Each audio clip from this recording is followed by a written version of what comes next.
Hey, AP Econ students, time to do another free response question from an old AP exam.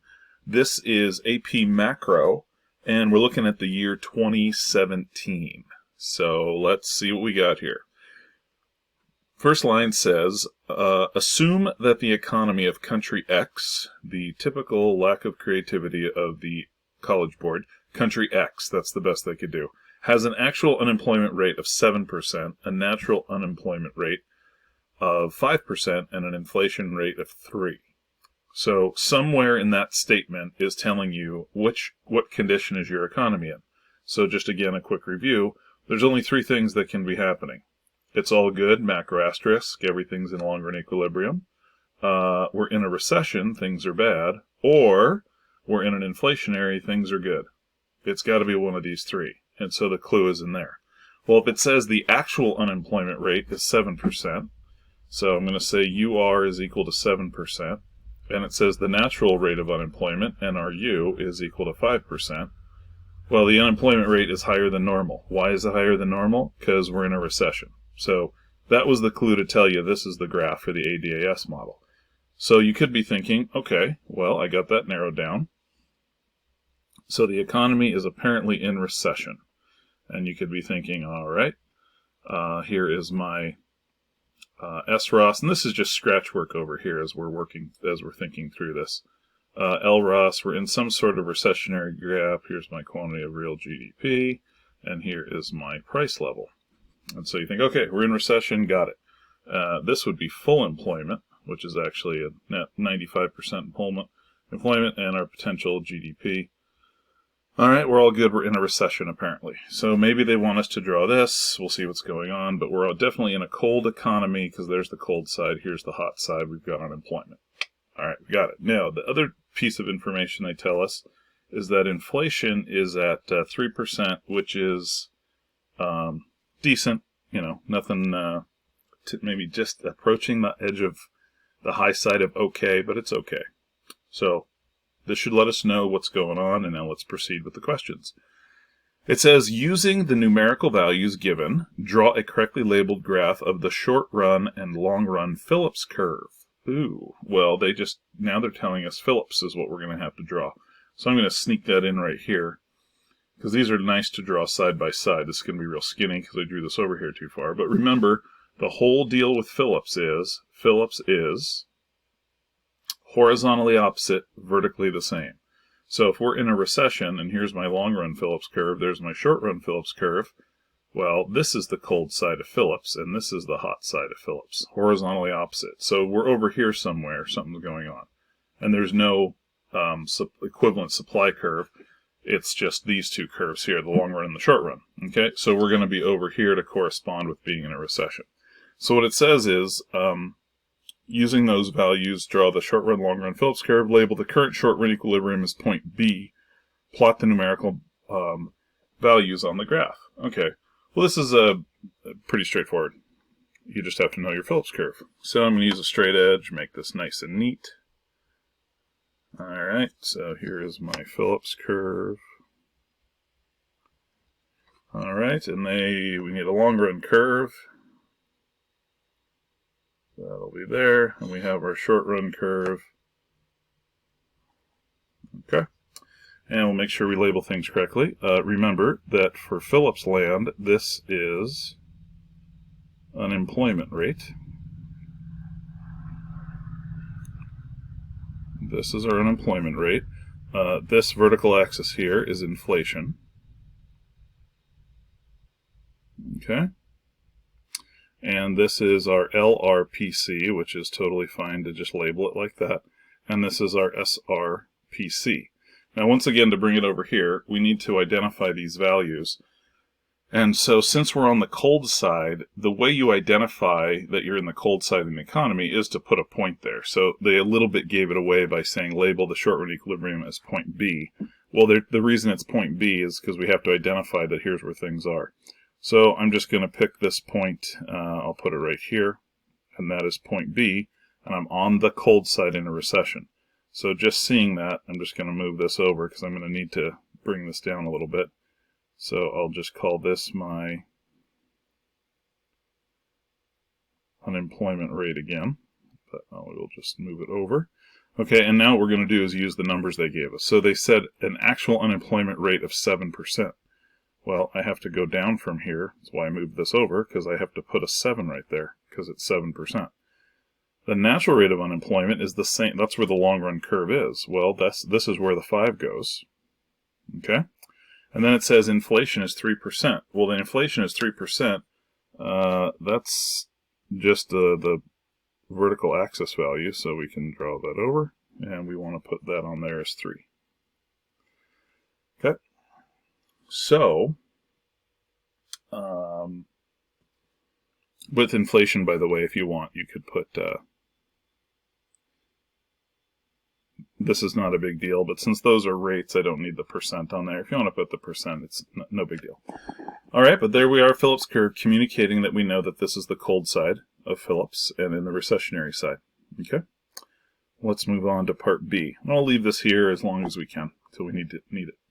Okay, assume that the government of country X takes no policy action to reduce unemployment. In the long run, will each of the following shift to the right, left, or remain the same? All right, so they're saying we're going to do nothing. So this is good. Let's go ahead and look at this. If they're doing nothing, that's kind of code for let's do nothing. Let's go a little Austrian school, Hayekian approach. We are not going to be Keynesians, and we're just going to let this thing correct itself. Well, if we're going to let this correct itself, eventually, in a recession, leaving it alone, eventually these resource prices drop low enough that suppliers will supply more. So we just keep waiting for price level to keep dropping. That's the philosophy. Drop, drop, drop until there's now a triggering event that will make supply increase. So the do-nothing approach is SROS will increase. Now, if it would have been Keynesian approach, we would have moved aggregate demand with government spending. Or even if we would have been not necessarily Keynesian, but we would have lowered taxes, which would be a little bit more Republican or conservative approach, but those are AD directives. When you do nothing, that is depending on SROS to move move to the right. So do nothing means we're anticipating this eventually. Eventually wages drop, eventually resource prices drop, and suppliers supply more. Okay? That's the philosophy of this one. That's what they're wanting to look at. So let's see what they ask about. So by the way, if that's what happens, let's go ahead and correct it in Phillips land. Remember, if SROS is what moves, then that means the entire Phillips curve is going to move, because we just went from here to here. Vertically the same, horizontally opposite. So that means this point's got to go down and get to here somehow. Well, the only way it can is by moving the entire curve. Now, I don't know if they're going to ask all about this, but I'm just showing that anyway. And so this, because remember, SROS makes you move the short-run curve. AD keeps you on the curve. That's a very important subtlety. You got to make sure you have that memorized. So remember, a shift in AD,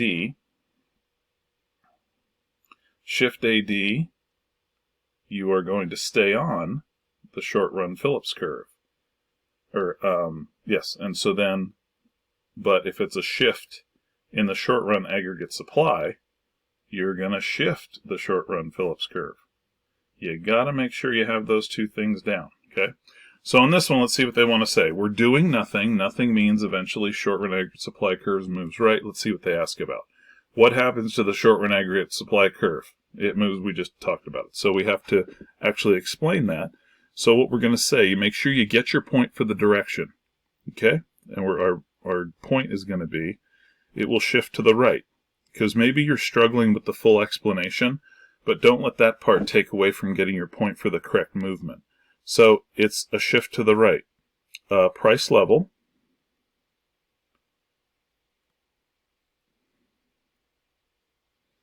eventually drops low enough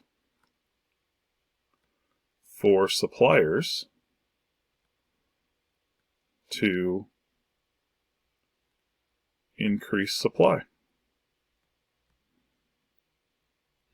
And that price level can be of resources, labor, whatever it is. So that's fine. Okay, and then question number 2 says, what happens to the long-run Phillips curve? Nothing. The natural rate of unemployment is unchanged. So and we just have to say no change or remains. Okay, so there is A and B. Let's continue. C, identify a fiscal policy action that could be used to reduce the unemployment rate in the long run. So let's jump up here. And we kind of talked about that. If this was going to be a fiscal approach, okay, so remember Congress, the president, what could we fiscally do to close a gap? Well, we have two choices. Fiscal policy is either government spending or we cut taxes. So this was in a recession, so it says to identify a fiscal policy. Well, since you know them both, you might as well say them. Your fiscal policy would be we are going to increase government spending. And you could just leave it that, but I'm just going to continue. And I will say, or cut taxes. Okay? And it doesn't even ask you to explain, just state what they are. So it's, you know your stuff there. All right, D. D says, draw a correctly labeled graph of the aggregate demand and short-run aggregate supply and show the impact on the equilibrium price level and real GDP of the fiscal policy action you just discussed. So I'm going to erase this and draw one, but they actually want us to do the fiscal policy correction. So you may want to have scratch paper available so that you can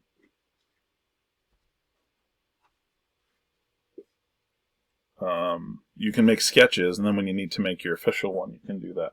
So I'm going to again make a nice graph here.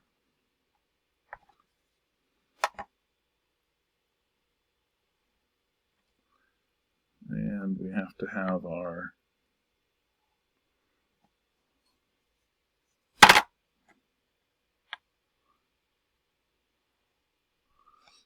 now, here's something interesting on this question.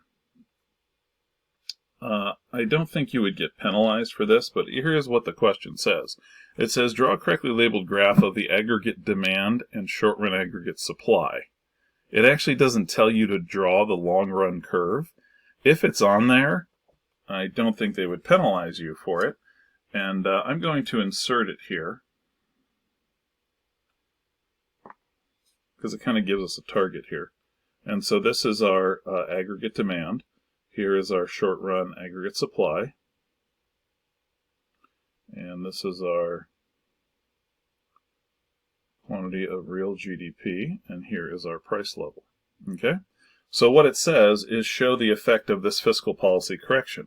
Well, it doesn't matter if it was going to be government spending. You know that that would increase aggregate demand. If you cut taxes, cutting taxes leads to an increase in consumption, which also closes it. They don't care. They just want you to demonstrate what's going to happen. So all you need to do, and I do want to make sure you show this, it says show the impact of equilibrium price level and real GDP. When they say to show that, you got to make sure you go from original equilibrium. So here was our price level when we started, before the policy action. So we'll call it PL, and I'm going to use Y sub 1. Now remember, GDP winds up equaling Y, but that's from the circular flow. So then we're going to do an increase, and I'll go ahead and move it all the way over to here.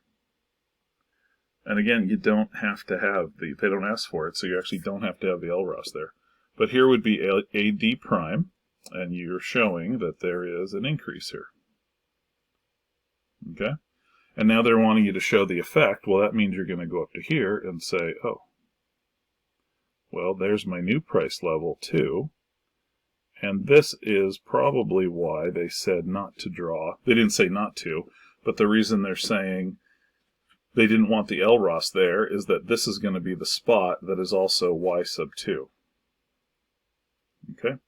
So if you didn't want it there, that's fine. We would make this a dotted line. So if you're okay with that, great. If you didn't want that there, you actually didn't have to have it. And you could have just made this its dotted line anyway. Your choice on that, okay? And that is D. Then part E says, Based on the change in real GDP identified in Part D, will the supply of country X's currency, and here we are drifting into a currency foreign exchange question, which for the 2020 exam is not relevant.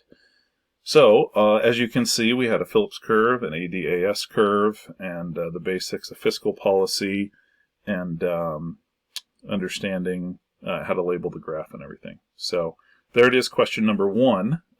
Time now for question 2.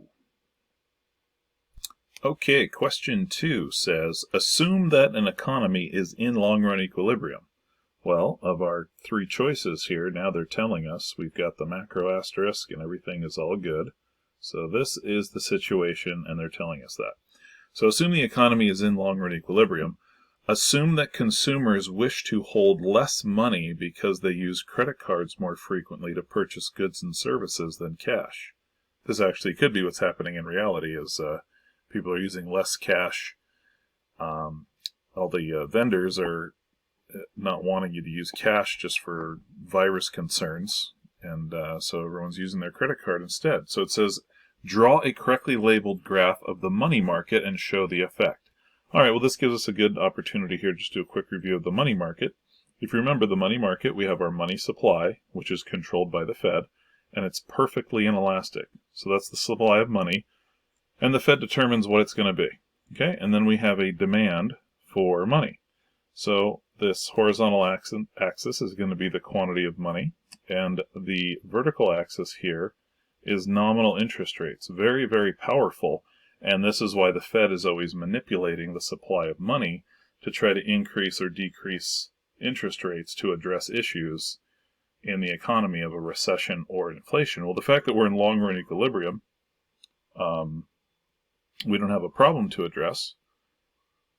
So, but we still have this issue where people are using more credit cards and less cash. So that's actually a demand shifter. People are not demanding cash. They're like, I'm just using my credit card. So there's actually a decrease in the demand for cash and money. So what that's doing is it's driving interest rates down. So this is sort of just a cultural behavioral issue. This isn't the Fed intervening. So this is a little bit unique. So we have to draw this and draw this effect and show the effect. So we're going to basically just draw this a little bit neater and show that the interest rates are coming down.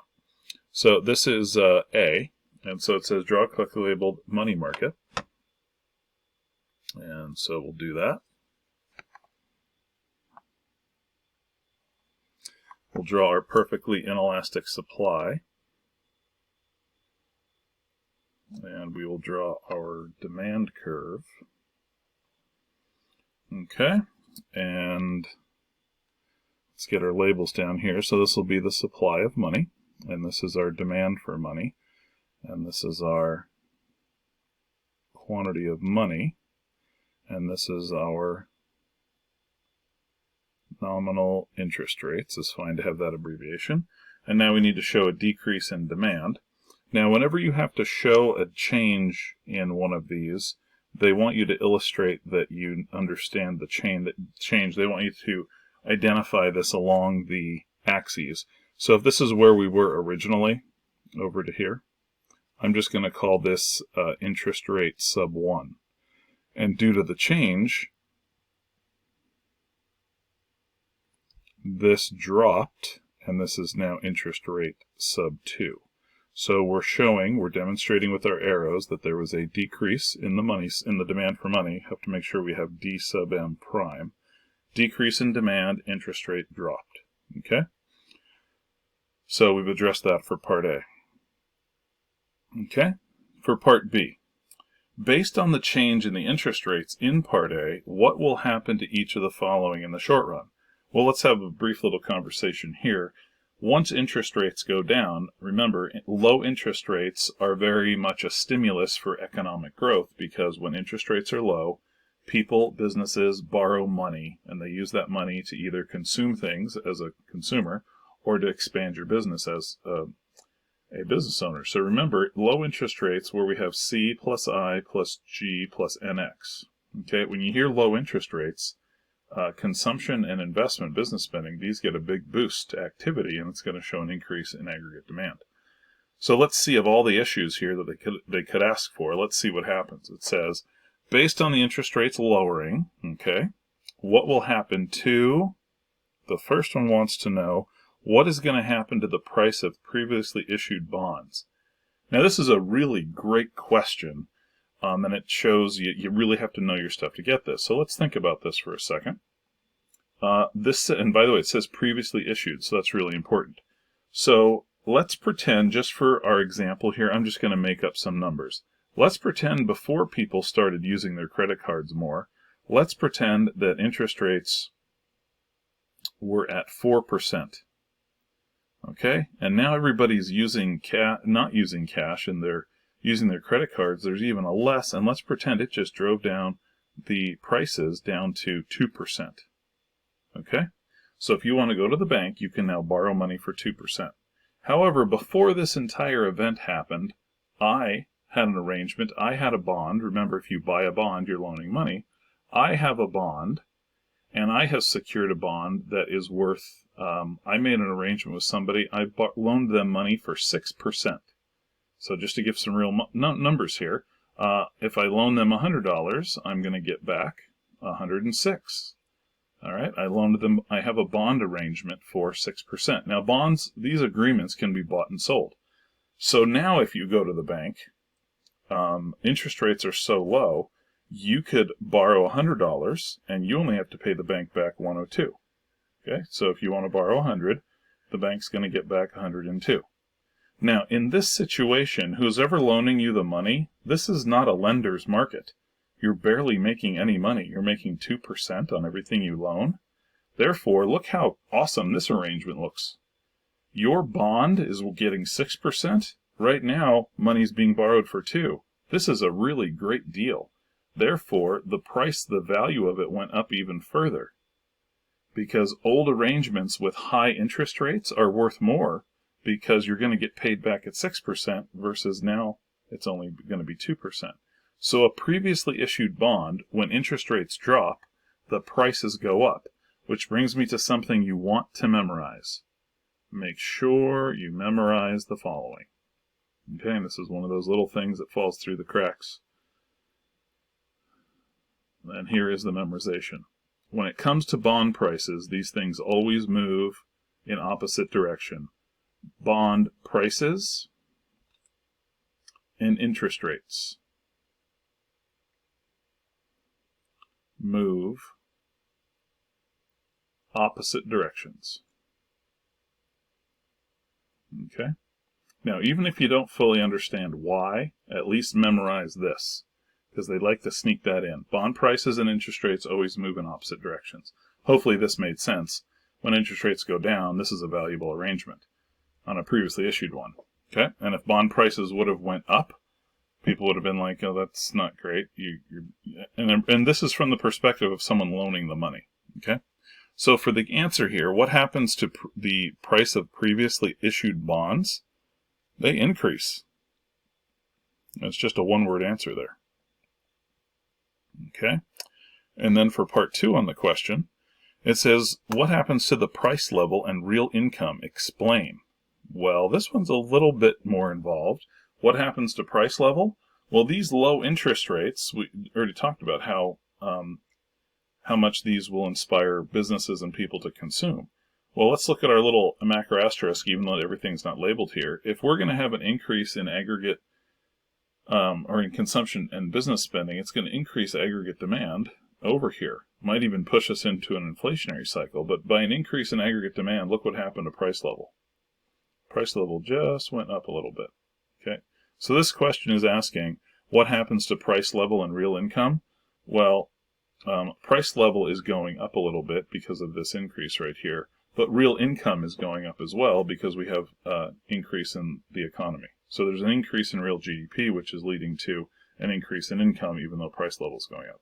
Now it wants us to explain. So what I'm going to do is make a little shorthand here.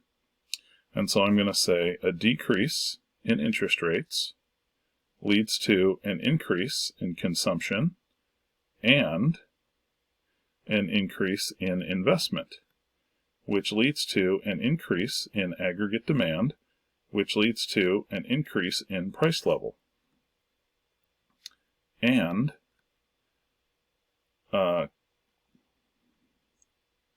an increase in real GDP. Okay, now that shorthand right there, you guys, that communicates a lot that you know what you're doing. Okay, and so that's kind of a nice little foundation, and you can elaborate a little bit and just say, writing your sentence, you can say, low interest rates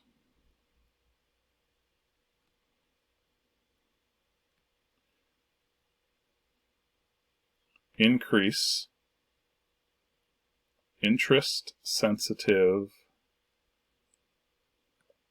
spending. Okay, and they love this phrase, interest-sensitive spending, like consumption and investment. Now remember, the investment I'm talking about here is business spending here. Low interest rate lead to an increase in interest-sensitive spending like consumption and investment, leading to an increase in income and price level. Okay? And there it is. And it all goes back to this, you guys, that it's mainly this shorthand here. Low interest rate triggers all this economic activity, which is going to increase GDP. So when we have an increase in GDP, that's automatically income is a part of that. And then we're going to increase price level too, as you can see by our new intersection point. Okay? Let's see. I want to leave the thing I want you to memorize up there. So I'm going to put C right here. Okay? And let's see, I think we can get rid of this now. Again, super important, you guys. Make sure you have this memorized regarding bond prices. All right, part C says, with a constant money supply based on your answer to part 2, will the velocity of money increase, decrease, or remain the same, or is the change indeterminate? All right, well, this is going back to the quantity of money theory quantity of money, okay, which is the following. In most books, you get MV is equal to PY. Okay, now whenever you see this equation more elaborately, it's always money supply times the velocity of money is equal to price level times quantity of output. Okay? Or in other words, when you multiply your quantity of output by the price level, that's GDP. So this is GDP over here. And the money supply is the money supply we have is right here. It's the supply of money. Now, I'm not sure if you recall, but here is the basic rule. The basic question that this ties into, actually I'll write this down. I'll probably wind up erasing it here. But the reason this equation comes up so much is it's to address this question. Why not just print a whole bunch of money? What would happen if you just printed a bunch of money? And so let's say you just like crazy tripled the money supply. Okay? Now again, you guys, these two things are the same. So what happens if you just said, you know what? We're going to take this and multiply it by 3. So I'm just going to put a 3 in front of it. Triple the money supply and pay off all our debts. Now remember, these are equivalent. Now, the velocity of money is how fast money moves through, it cycles through the economy. This does not change very quickly. People's behavior does not change very fast. The size of an economy does not change very fast, but price level does. So the main thing people or economists say is that velocity is not going to change very much. The output does not change very much. So this is a constant. So for the most part, those two are constant. Or we should say they change very slowly. In the short run, we'd say they're constant. So if you just decide on a whim to triple the money supply, in order to maintain equality, the only thing that can happen is, to keep up here, is you would have to also triple the price level. Well, price level, that means everything's going to be triple the price. So whatever you do to the money supply is going to have the same effect on the price level. So that's why any country that just starts to print money triggers price level increasing because of this equation. It's extremely, extremely important. Okay, and just remember the right side is really GDP, and this is just always again to address the question, why don't we just print money and pay off all our bills? Because to balance the increase in money supply, price level balances out the equation. And then there might be a little bit of a lag, like all of a sudden there's a bunch of money and everybody's like, great, and then all of a sudden it all winds up catching up. You're like, yeah, we have more money, but wait, nothing's changed, and all of a sudden price level just keeps up, and that's how you get multiple times throughout history hyperinflation. Okay, that's what this equation is all about. So now with a slight review on that, let's go back to the question. It says, with a constant money supply, okay, now the money supply is constant. Okay, that can't change, which is weird. Based on your answer to part 2, what did we say? Price level and real income was going to go up. Will the velocity of money increase, decrease, or stay the same? All right, so what we said was, back over here, this lowering of interest rates is going to lead to an increase in GDP. Okay, so here's what they're saying. MV is equal to PY, which we already said this is equal to GDP. Okay, yes, this is GDP. So what the question says, based on part 2 of B, we just said this thing right here, this is increasing. Okay? The problem is telling us this does not get to change. So if this equation is true, this doesn't change, this went up. What has to happen for this to balance the equation? It has to go up as well. So, for example, let's pretend, just for instance here, let's pretend the money supply was $100 billion and the velocity of money was 4. Okay? And, right, yeah. And let's pretend that the price level was 20 billion. Or no, we'll, yeah, that'll be fine. And that was 20 billion. And I think we'll change that. Make the numbers a little bit better here. So we will make that 25 billion, right? Yeah, so if that becomes 25 billion, then we're going to have this one times 16. This will be our output here. So price level, so 25 times 16, that's going to be, I think we have a balance here now, right? So this would be how things would start, all right? So then the question says, if both of these things equal 400, what happens if this increases? So in other words, let's just double it. If that doubles, then you guys know this has to double to maintain equality. But they're giving you a restriction. This can't change. So the 2 has to go on to the 4.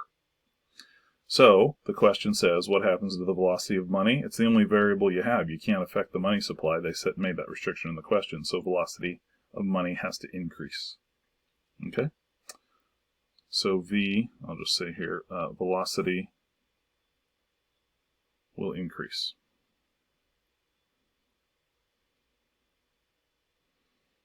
Okay. I think we're good there. Now, going on to part D.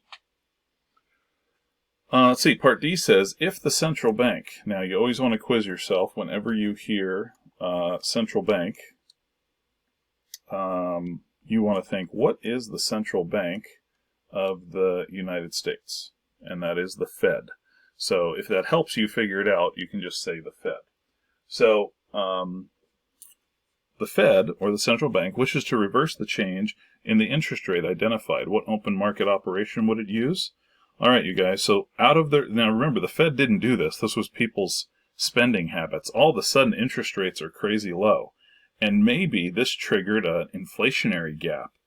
And but either way, the Fed is really concerned. They're like, we can't have this low of interest rates. This is bad. We got to get them back up. So when you look at this thing, you say, well, if you want to get the interest rates back up, you better shrink the money supply. You need to move your supply of money over to pull this interest rate back up. Well, how do you make a smaller money supply? Remember the alliteration of smaller and sell. So your open market operation is going to be just to sell bonds. Okay? Now, this was not about how to fix an inflationary gap. It was just to address this issue, but it was the same thing.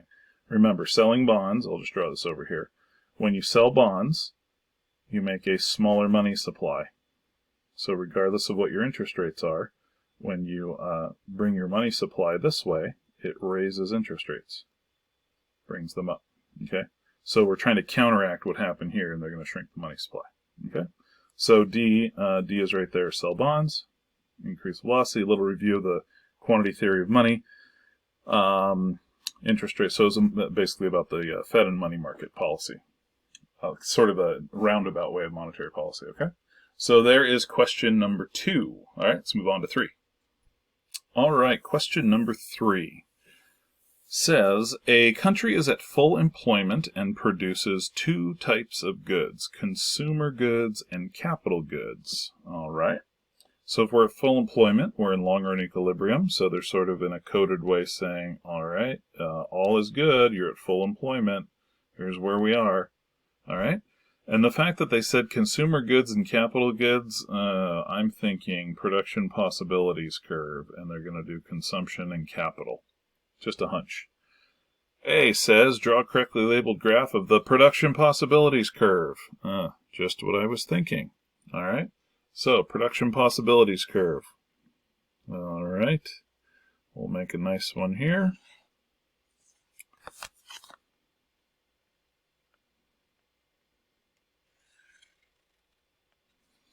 And we'll just make a nice little quarter circle here. So there's our production possibilities curve, and with consumer goods on the horizontal. All right, so here is going to be consumer goods, which means we're going to have capital goods vertically.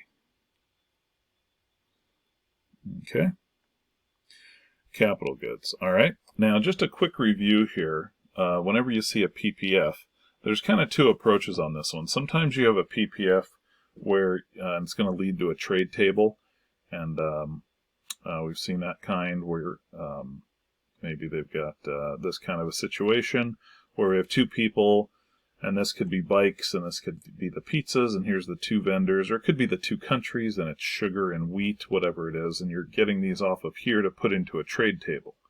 But for this kind of question, whenever they're having you contrast capital goods and consumer goods, here's what they're driving at. This is the type of macro issue they're trying to address.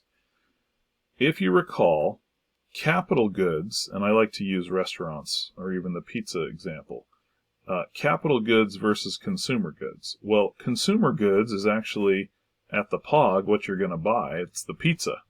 You go to the restaurant to buy the pizza. But if you own a pizza restaurant, you're going to go to the resource market and you're going to buy pizza ovens. And so when you invest in capital goods, this is very much an understanding the entrepreneur and businesses. It's a really important subtlety that normally would get emphasized much more here in the second semester.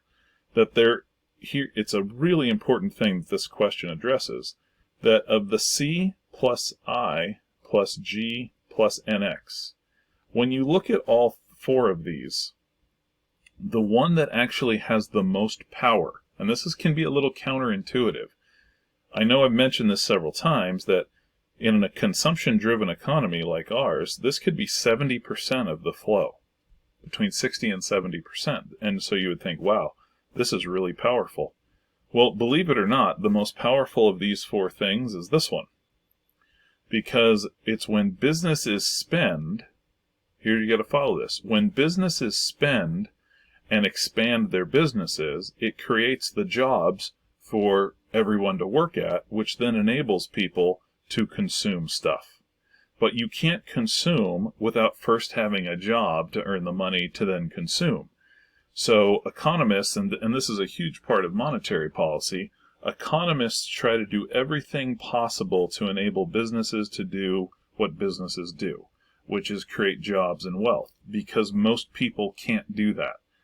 Small businesses, big businesses, I try to really emphasize that throughout the year, that the entrepreneur is a special type of person that provides jobs for virtually everybody else.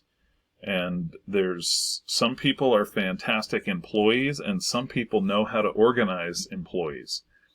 And that's a really unique skill, and I like to equate them to professional athletes because they're so rare. And the people that can actually lead giant corporations and be CEOs of really big companies, Tim Cook, for example, of Apple, the people that can rise to that level, those are the LeBron Jameses, the Steph Currys of the business world. You know, there's a lot of people that can run a small business of 2 or 3 employees. Some people can run 10, 100, 1,000, but to have tens of thousands of employees and successfully organize it all to be making a profit, it's a huge deal. But regardless, these guys are the most important because they create the jobs for everybody else to go to. Then consumption can flow. So this is a super powerful deal. Well, the reason that's important back up to here, in your understanding, you have to realize that, yes, consumption goods, everybody buying stuff is important, but if you invest in capital goods, that enables everybody to be able to be a consumer. This is going to come up here, and this is what they're asking you to contrast. We have capital goods versus consumer goods. What's the big deal? Now, to review our PPF, this one seems to be something everybody does really well with. As long as you're on the curve, you are productively efficient.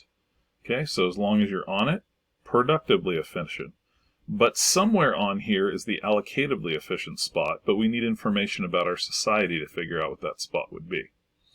And then the other thing is in here is inefficient, out here is unattainable. But if you remember, there actually is a little area out here in a really hot economy that you can get to. But on here is productively efficient. It's also full employment. Okay? So now that we get a light review here, let's come back here and see what they say. Draw a correctly labeled graph of the production possibilities curve, consumer horizontal, capital vertical. Indicate a point on your graph labeled X that represents full employment. Well, anywhere on the curve represents full employment. I'm just going to go here. Okay? Full employment. And a possible combination of which both goods are being produced. So there's our little spot. So we have a combination of consumer and capital goods. All right. Nothing about opportunity cost on this or anything. Now, part B. Part B says, assume there is an increase in the country's national savings. Draw a correctly labeled graph of the loanable funds market showing a change in real interest rates from increased savings. Well, this seems to be a strange little change of direction here, but you're going to see how it relates here in just a second. So let's go ahead and draw the loanable funds market. And that's just going to be typical supply and demand curves. And just if you know your loanable funds market. All right, and so this is going to be the quantity of loanable funds. Remember, very important on this one. This one is real interest rate. So I'm going to put real IR. This is our supply of loanable funds, and this is our demand for loanable funds. Okay, so now this goes back to understanding how banks work. You deposit your money, the bank takes your money and loans it out to somebody else. So this says, assume there's an increase in our country's national savings. So actually, after what we're going through with coronavirus, there could be a huge increase. People getting like, wow, I get really burned by not having enough savings. Well, maybe all of a sudden people are going to start saving more once things get back to normal. And it says, show an impact on the real interest rates. Well, what they're wanting you to see is that if people save more money, banks have more money to loan out. So there's an increase in the supply of loanable funds. This is what they're wanting you to see. So your supply of loanable funds, prime here, increases. Well, you guys can see what just happened to interest rates. Now, what they want you to do, when they want you to show a change, you have to label the original, and you have to show that the change. So this will be interest rates 2, and I'm showing that they decreased there. Okay? So on the assume there's an increase in the country's national savings, we did. Draw a correctly labeled graph of the loanable funds market showing the change in real interest rates. Okay, so there it is. So I'm going to title this LFM for loanable funds market. Okay. So far, so good there. Now, Part C says, on the same graph from Part A, show another point labeled Z that represents full employment and a new combination of consumer and capital goods consistent with an increase in the country's national savings. All right, now guys, this is a very, very important point that hasn't been able to be stressed nearly as much as I would like. When you have a decrease in interest rates, leads to an increase in consumption. Well, a decrease in interest rates also leads to an increase in I. Okay? And sometimes we put these on the same, and sometimes they will say, instead of those words, they will say a decrease in interest rates leads to an increase in, and they call it interest-sensitive spending. Okay? Interest-sensitive spending. Okay? Well, here's the deal. This again goes back to the difference between consumption and investment, even though consumption is such a huge part of the flow. This, everybody, this is the biggie. This is the most powerful of C, I, G, and NX. Even though it's not the biggest percent, it is the most powerful. This is the one that is of the four. This is the mover, this is the shaker, this is the most important one. Low interest rates, will people buy cars, will people buy houses, will people do stuff? Yes. But will businesses borrow and expand? Will those really special people that know how to grow businesses and create jobs borrow money? Absolutely. Low interest rates allow them to take risks and expand. And when they expand, there's more jobs, there's more competition, there's an increase in wages, as there's competition for skilled labor, that drives wages up, and there's an increase in a need for all labor. Interest rates drive everything because it allows people to borrow money and expand. And when these people are able to do that, it's really special. Now, the reason I bring that up is what they're saying is, how does this affect this? This is a really big connection. So you might have thought that these two things were like, oh, what's the big deal? They're both a part of AD. They increase AD. Not the same way they don't. And this is super important. I'm going to draw both of these, and I'm going to put them side by side and show you what happens.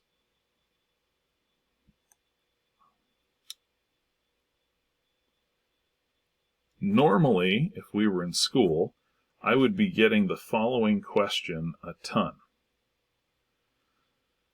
So on this one, everybody, I'm not going to label everything. We know our stuff well enough, but I will put the LROS here. Okay? On this one, everybody, I just want to say, I'm not going to say why, but I'm going to say there's an increase in consumption, and it leads to an increase in aggregate demand. Oops. Leads to an increase in aggregate demand. Okay, so I'm going to do this one. You ready? Increase in aggregate demand. So here's where we were, A, and we came over here, B. Now here's what's been happening. We have an increase in aggregate demand, and what drove it was consumption.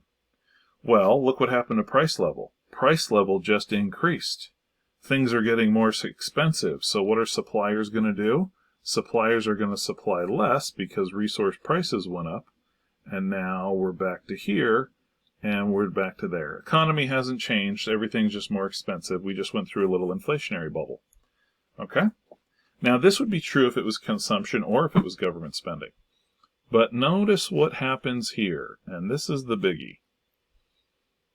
Same picture,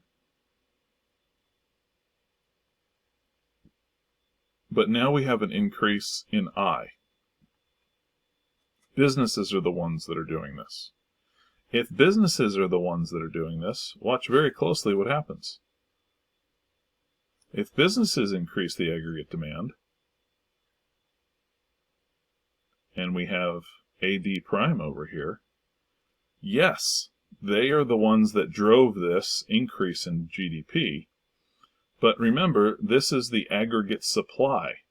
If businesses are spending money to expand and build additions and build new franchises and build new buildings and new stores and building, there's more grocery stores, more restaurants, more places, more retail, more malls, more everything. Businesses are expanding. Well, what they've done is they've increased their ability to supply. So supply doesn't go back because of this temporary price level. Yes, they triggered a little price level, but they just spent all of their money to increase their ability to supply more. So what wound up happening was there was an increase in SROS. Here is where SROS prime is. So we went from A to B. We didn't come back. We expanded to C. And this is now our new equilibrium. And what just happened was our long-run aggregate supply is now here. So this would be LROS prime. And we have a bigger economy. The economy is bigger. It didn't stay the same and go through an inflationary cycle because of who was in charge of the growth. It was businesses, and that led to an increase in aggregate demand, which led to an increase in SROS. Super, super important. These are two very different things, and sometimes, especially in the way our world is so political right now, you want to strip that away and just think like an economist and think like the Fed. And this is why monetary policy is oftentimes so much more effective. The monetary policy, those people, the Fed, they're filled with economists. They're not politicians. And economists understand this right here.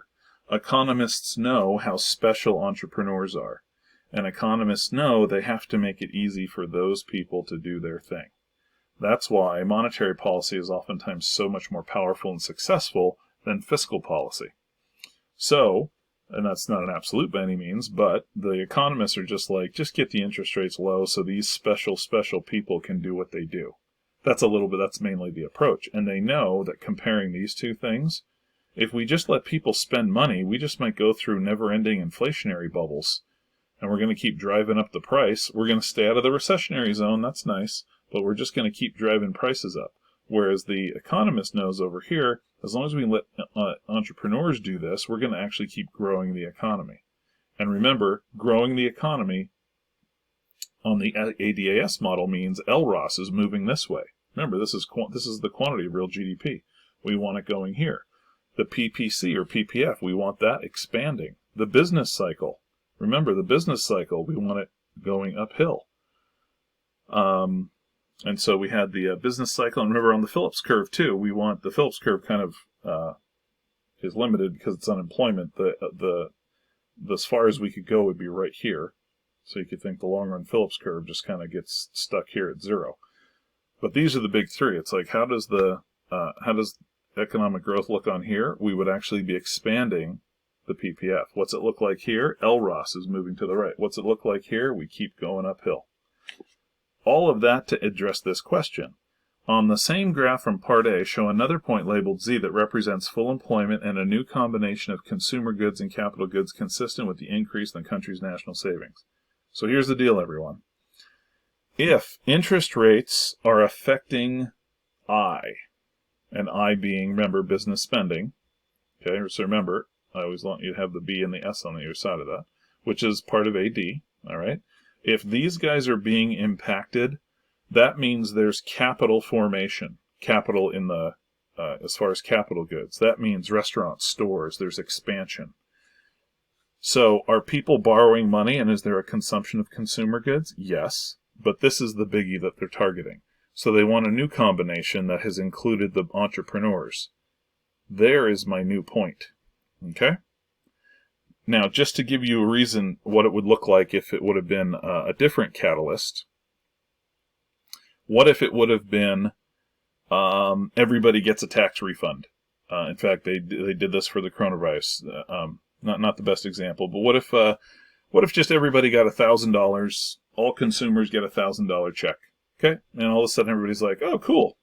Well, that would just be people spending more money. If it's, no, we're giving something we're lowering interest rates that allow businesses to do what they do, that's different. That's going toward capital goods. So this is a really important subtlety you have to keep down. They're trying, you just ask yourself, did the businesses, are they a part of this equation? If so, I got to make sure I pay attention to that. That's why fiscal policy, again, fiscal policy, you guys, doesn't do anything to I. Fiscal policy, remember your two tools, G and tax cuts. G for aggregate demand, C plus I plus G plus NX. Remember, G is a part of fiscal policy, and cutting taxes, sometimes that is business taxes, but most of the time it's personal taxes. These are the things fiscal policy attacks, everybody, and they're very popular politically. This is what the Fed likes to take care of. This is where the economists are, and they understand the power of the entrepreneur and the business owner. Okay? So that was C, and that was some review, but also why it's the point up here. Okay? Part D, referring to your answer in Part C, will the long-run aggregate supply curve shift to the right, the left, or remain the same? Explain. We just did it right here, everyone. And the answer is it moves to the right. So I'm going to move that down here. I'm going to say, so this was A and C, right? So we had to actually put that on there, A and C. So I'm going to put D right here, everybody. Does it move to the right? So I'm going to say LROS. The LROS moves right. And again, you guys always get your point for the direction in case your explanation's weak. The LROS moves right. Why? I'm even going to write this. A decrease in interest rate leads to an increase in investment business spending, which leads to an increase in aggregate demand, which leads to an increase in real GDP, which leads to an increase in the LROS. That's a nice little, that's macro shorthand right here, but then I'm going to write a sentence.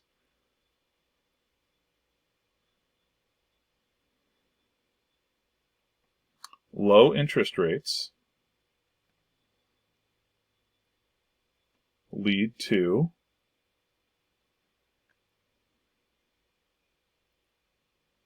an increase in investment. And when I say that investment, you guys, that's the I of the CIGNX. Lead to an increase in investment and interest sensitive spending,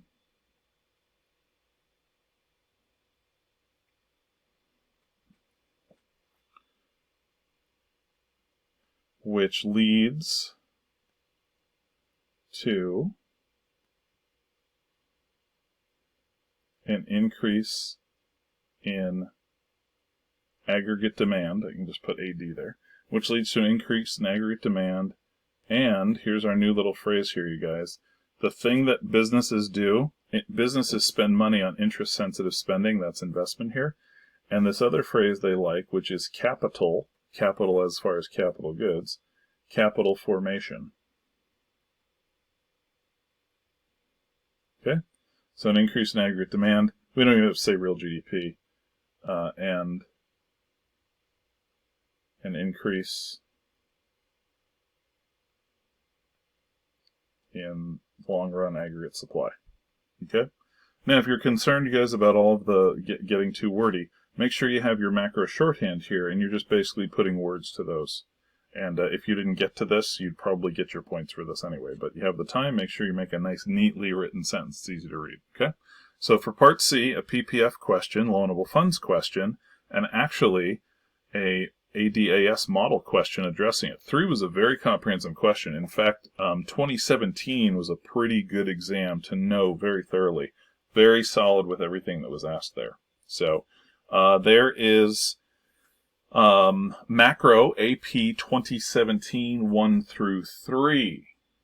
All right, thanks for watching. We'll see you next time.